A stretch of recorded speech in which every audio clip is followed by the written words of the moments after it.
28-годишен државјанин на Белгија е планинарот по кого од вчера се трагаше на Шарпланина и кој денеска предпладне беше пронајден починат. Неговото тело со хеликоптер на МВР било извлечено од местото каде паднал.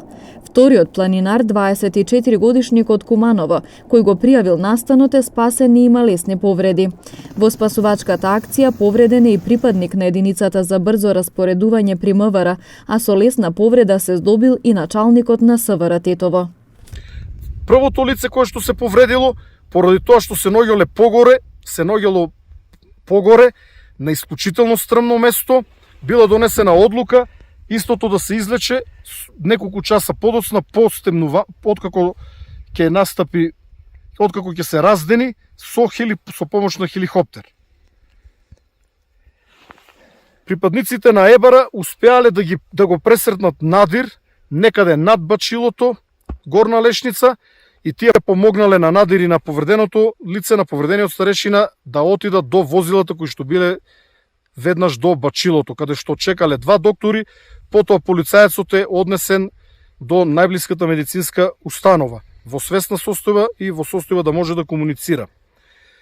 Некаде околу 5 часот и јас со тим од Центарот за управување со кризи пристигнавме овде на ова место за да можеме на лице место подобро да ја координираме целата акција на извлекување на второто настрадано лице.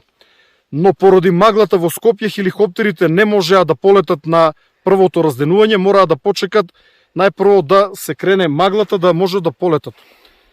Откако хеликоптерот дојде овде,